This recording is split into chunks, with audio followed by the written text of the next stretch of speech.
1 width. Now we will talk about cell padding. That equals to 5. I'm giving the number 5 pixels. Save it, refresh. See, the cell padding has been 20 pixels. Now it is getting bigger and looking good also. So now we have to write, I'm giving it the width, that is 200. Save it, refresh. So here we go, and our data has also been wrapped. Wrapping means coming one after another.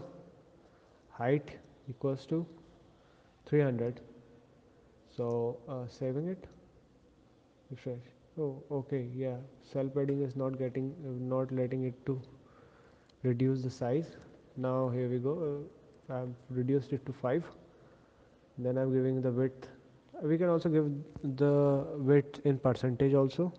Saving it. See, now what it has done, it has given the size, as I have magnified it, so it is getting stretched. Actually it has become of a browser size. So if I stretch the browser window, it will also get stretched because it is 100%, and the height has to be 100% also. So it is taking all the page size. You can see I am squishing it, and it is getting squished with the browser page size. So I am I am giving the width 400, leaving the percentage.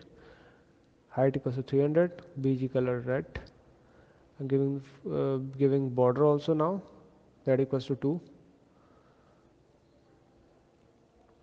and the border color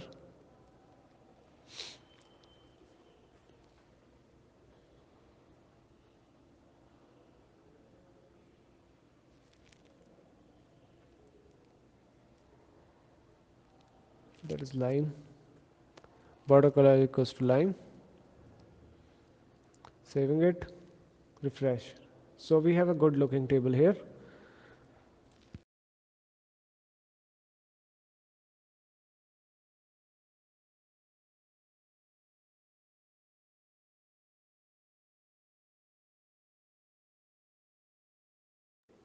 So as we have done many things for the table now, many operations, many manipulations.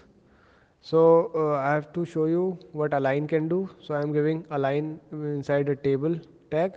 Align left, all the tables items are getting left. So you cannot see any change because it is into the left. So I am giving it to center. Now you can see I have magnified it. Yes. So the default size, as in the default size, you can see the text, the data has came into the center due to the align equals to center. Now align equals to right. All the data has gone to the right. So this is what the align can do. I'm letting it to be in its original place, that is left, magnifying it so you can see the changes in the table. So, similar thing, what we have done for a table, we can also do for a row. So I'm giving it into the tr tag for a single row. Align equals to right. Save it, refresh. All the elements has gone to the right for the first row. For the second row of Yash's row, we have given it into the center. Refresh. Yash has came into the center now. Now for the third row, for that is for the Suraj, we have given it left. So 2 has gone to the left. All the elements has gone to the left of this table. Now for the orange line, that is for the Naresh, we are doing it for right. All the elements will go to the right place. And then for the Suresh, we are I want to show you, we have done it into the right and left. What V align do is the movement is in the V align tag. V align attribute will be horizontally upwards, vertically upwards, or to the bottom. That is top equals to top and bottom. So now V align, for that's it for the coloring and the alignment and the attributes.